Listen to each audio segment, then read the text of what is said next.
And welcome back. Our next guest made it big in the entertainment world. He co-wrote the movie Shag, has appeared on Saturday Night Live, produced Mad TV, and more. His new book is a hit with readers looking for a little comic relief. We welcome Terry Sweeney into our author spotlight.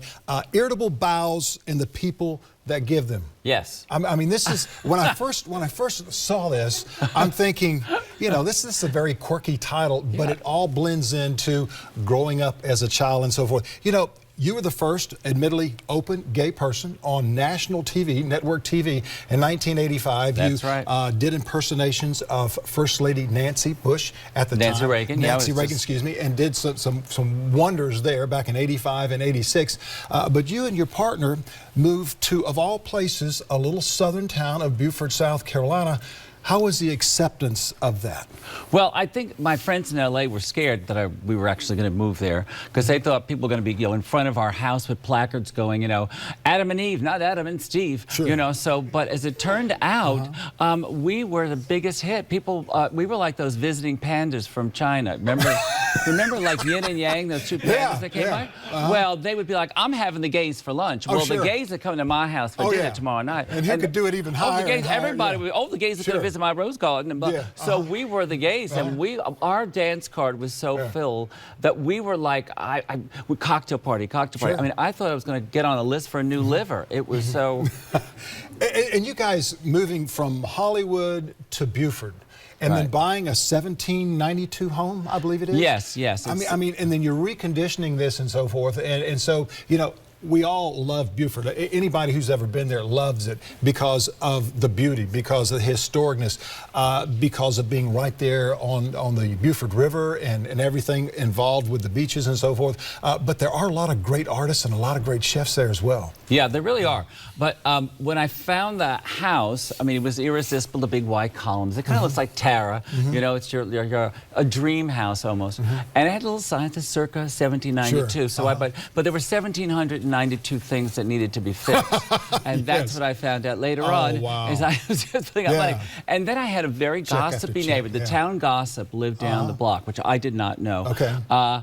And so she told everybody Sure. that we were Hollywood millionaires. The gay couple. Yeah, the gay couple from Hollywood. Oh, they're loaded.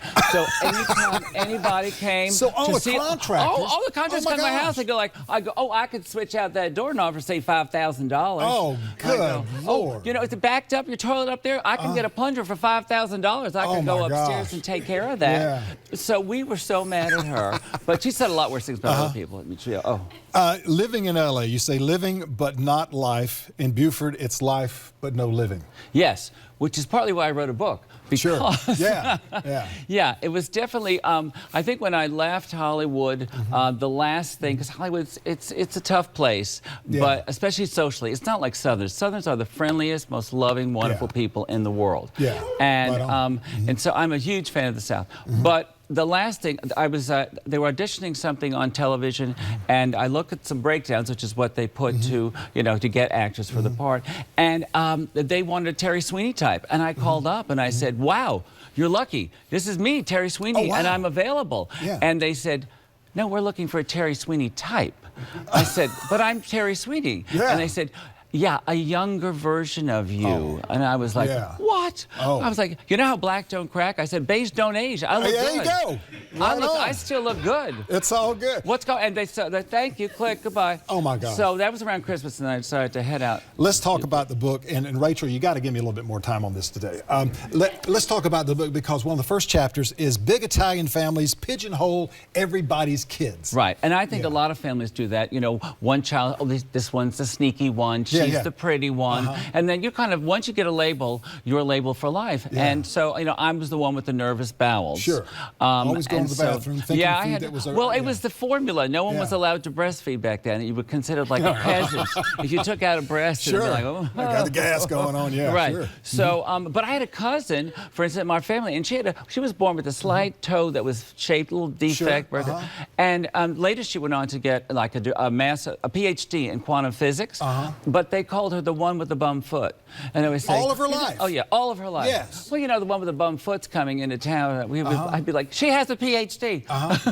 Now, you talk also about, in your book, about luncheons, the different type of luncheons. You've got the Hollywood luncheon. Right. And one of the funniest ones I read about was your manager luncheon. This guy that likes to talk and eat, and you're sitting there talking about different things. Yes. He's talking about these people are so successful while egg salad is coming out. It's all over he your was face spitting now. egg salad all over me, telling me about other people and how many millions of dollars and their weekend movie grossed. Sure. And I'm like, oh my God. Yeah, and you're I'm pitching like, pennies right now. Yeah, well, I was very, at that time, I'm writing a movie, but I don't have any money. I'm like throwing through the cushions for quarters to get there to see him. And he's like, and then he announces things like, oh, romantic comedies are dead. Nobody wants to see him. No, I thought, the last lunch he told me to write a romantic comedy.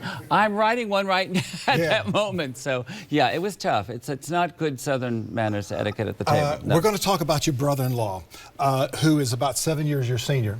And you and he are in this room, and he's working on a vacuum cleaner, an electric vacuum cleaner in his jockey shorts. Right. And which he says I he told him knows- not to do. I said that was a bad idea. And he said he knew what he was doing.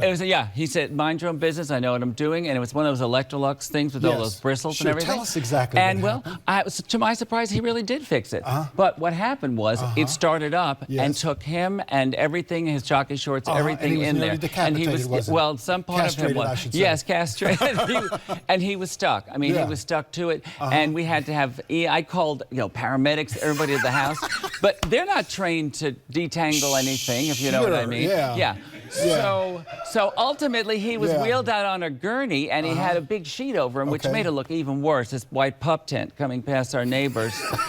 and I said, I said he accidentally vacuumed his, his what. I said, it could happen to anybody. And my neighbors were like, I'm sure. And there you can always tell that all men are not created equal. No, he found definitely, Love the book. Where can we get the book? It is fantastic. The book, I was laughing myself. Well, on Amazon.com. It's available on Amazon. And it's also I'm going to do a signing this afternoon at Lulu Burgess. So Lulu Burgess in King Street is going to carry the book. Okay, right wonderful. here. So glad to hear you. Oh, glad, have you heard glad watch you out for liked those it. Electrolux vacuum I will cleaners. not. I keep vacuuming as far from me. No, nothing. You like any little hangouts in Buford? If somebody's down in Buford and maybe you see at a restaurant or a pub or something that I like to go to hang out. Because you and your partner can say hi.